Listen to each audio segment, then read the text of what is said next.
জিয়ার মার্কা নালিশ শীষ মার্কা, বরকতুল্লাহ বুলু ভাইয়ের মার্কা নালিশ শীষ মার্কা। ষড়যন্ত্র শেষ হয় নাই, ষড়যন্ত্র করে এরপরে এরশাদ যখন আর টিকতে পারলো না, আপসীর নেত্রী একমাত্র খালেদা জিয়ার সিদ্ধান্তের কারণে সেই দিন এরশাদ সত্যি হয়েছিল। তখন কিছু লোক বলেছিল, জ্ঞানীরা বলেছিল বিএনপি শেষ হয়ে যাবে। আমরা যখন 91 সালে ভোটের জন্য যাই, অনেকেই জিজ্ঞাসা করেছিল যে ধানের শীষ প্রতীক আছে, আমরা বলছি আছে।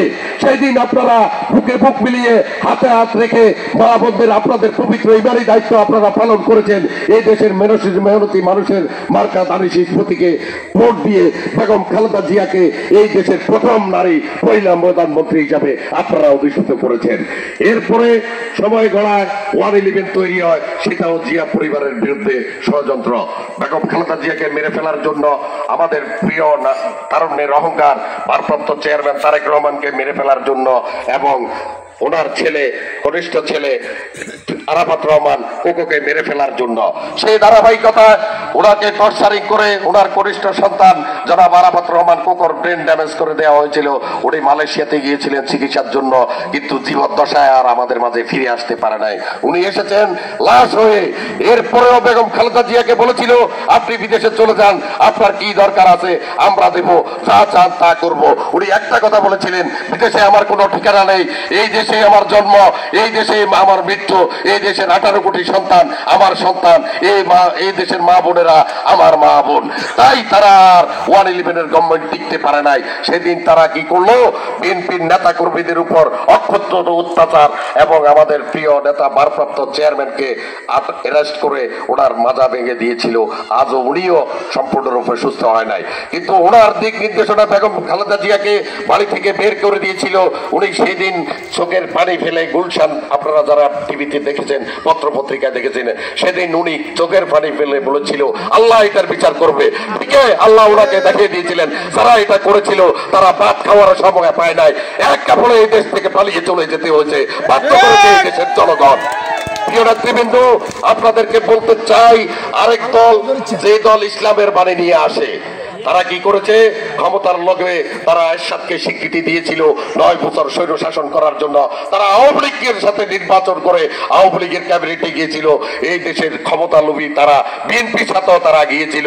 এই দেশে যারা 12 জনের কাছে যায় তাদেরকে কি বলে, 12 মাতারি। তাই ইসলামের মূল স্লোগান নিয়ে আপনাদের কাছে যদি ভোট বাণিজ্য করতে আসে, আপনারা বলবেন ইসলামের মূল ভিত্তি 5টি, কালিমা, নামাজ, রোজা, হজ, যাকাত। এই 5টির মধ্যে জামাতে ইসলাম নামে কোনো কিছু নাই। তাই পরিষ্কার বলে দিবেন আমরা ইসলামের ধর্ম ব্যবসায়ীর ছায়াতলে আমরা নাই। প্রিয় নেতৃবৃন্দ, কোন দলের মসজিদ কোন অফিস হইতে পারে না, দলের কোন কর্মকাণ্ড পরিচালনা করতে পারে না কোন মসজিদে। মসজিদ আল্লাহর ঘর। এখানে এই এলাকার প্রতিটা মানুষের আগে 85 দশকে 80 দশকের দিকে 4 আনা 8 আনা 50 পয়সা 1 টাকা মানুষ মসজিদে দিত। যে 50 পয়সা দিয়েছে, যে 10 পয়সা দিয়েছিল, এই মসজিদের দাবিদার সেও, ঠিক কিনা? তাই আমরা বলতে চাই, আপনারা আপনাদের কর্মকাণ্ড পরিচয় মৈত্রিক ভিত্তিক ধর্ম ব্যবসার কর্মকাণ্ড পরিহার করে আপনি দল করেন, কোনো আপত্তি নাই। আমাদের মতো সমাবেশ করেন, কোনো আপত্তি নাই। কিন্তু বাংলাদেশের আপামর মুসলিম জনতাকে আপনি বুঝাবেন এই দল করলে আপনি বেহেশতে যাবেন। বেহেশতের টিকিট এখানে নাই, বেহেশতের টিকিট আছে 5টার মধ্যে। সর্বপ্রথম আপনাকে কি করতে হবে, ঈমান আনতে হবে, তারপরে আপনাকে নামাজ আদায় করতে হবে। ঈমান না আনলে নামাজ পড়লে হবে না। তাই একটা কথা বলে দিবেন যে তুমি যে আইছ সেই কথাটা বলো, তোমার আগে ইমানি পরীক্ষা দরকার, তোমার এবারে সমস্যা আছে। আমরা আমাদের নবী হযরত মুহাম্মদ সাল্লাল্লাহু আলাইহি সাল্লাম, আমাদের নেতা হযরত মুহাম্মদ সাল্লাল্লাহু আলাইহি সাল্লাম এক আল্লাহ, আমরা আল্লাহকে বিশ্বাস করি এবং আমরা মুসলমান। প্রিয় নেতৃবৃন্দ, ওয়ালিদিবের গভর্নমেন্ট যখন খালেদা জিয়াকে করতে পারলো না, তখন তারা স্টিম রোলার চালিয়ে কি করলো, তাদেরকে বৈধতা দেওয়ার জন্য তারা ফ্যাসিবাদ অধিষ্ঠিত করলো শেখ হাসিনাকে। সে 17 বছর এই দেশে কি করেছে আপনারা দেখেছেন। আমাদের বহু নেতা গুম হয়েছে, হত্যা হয়েছে এবং নিখোঁজ হয়েছে এবং তাদের পরিবারের উপর অকথ্য নির্যাতন চালিয়েছে। সেই ধারাবাহিকতা আমার এই 16 নং কাদিরপুর বাদ যায় নাই। প্রতিটি নেতা কর্মীর গায়ে তাদের দাগ আছে, কিন্তু আমরা সেই জিনিস ভুলে যেতে চাই। আমরা বলতে চাই আপনারা চুপ থাকবেন। আমাদের নেতা তারেক রহমান বলেছে যে যা করেছে যদি কুকুরে আপনাকে কামড় দেয়, আপনি কি কুকুরকে কামড় দেন? না। তারা যদি সভ্য হয়ে ভদ্রভাবে আসে, আপনি আসতে পারেন, কোনো বাধা নেই। কিন্তু ওই ফ্যাসিস্ট কায়দায় আপনার কোনো কর্মকাণ্ড পরিচালিত হতে দেওয়া হবে না, এটা স্পষ্ট কথা। প্রিয় নেতৃবৃন্দ, সেই ধারাবাহিকতায় আমাদের প্রিয় নেতা বরকতুল্লাহ বুলু ভাইকে সোনাইমুড়িতে মাথায় আঘাত করে মেরে ফেলতে চেয়েছিল ওনার সহধর্মণী বেগম শামীমা বরকত লাকি, মাতৃসমতুল্য, যার হাতের খাওয়া যে গেছে খাওয়া ছাড়া উনি কাউকে ছাড়ে নাই। কি হবে না হবে তা না, এবং ওনার ছেলে ডিবি আরুন উঠাই নিয়ে গিয়ে ওনাদেরকে মেরে ফেলতে চেয়েছিল।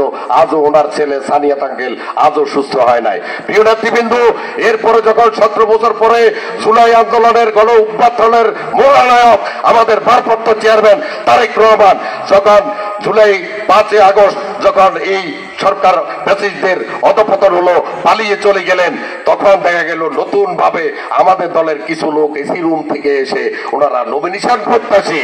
আমাদের কিছু লোক তো আমাদের সাথে তো মিছিল মিটিং এ যায় নাই, ঠিক না?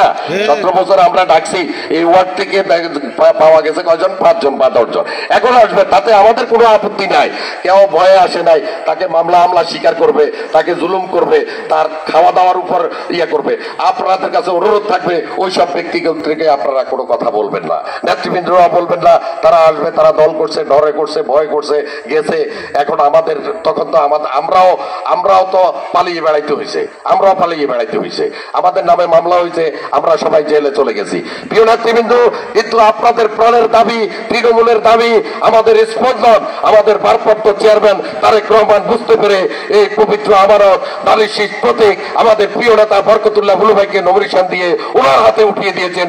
তাই আগামী 2026 ফেব্রুয়ারি মাসে যেই নির্বাচন হবে, সেই নির্বাচনে আপনারা আপনাদের ব্যালটের মাধ্যমে ফ্যাসিস্টের জবাব দিয়ে বরকতুল্লাহ বুলু ভাইকে বিপুল ভোটে জয়যুক্ত করে সংসদে পাঠাবেন, এবং উনি সংসদ সদস্য হলে উনি মন্ত্রী হবেন ইনশাআল্লাহ। এই বলে আমি আমার সংক্ষিপ্ত বক্তব্য শেষ করলাম।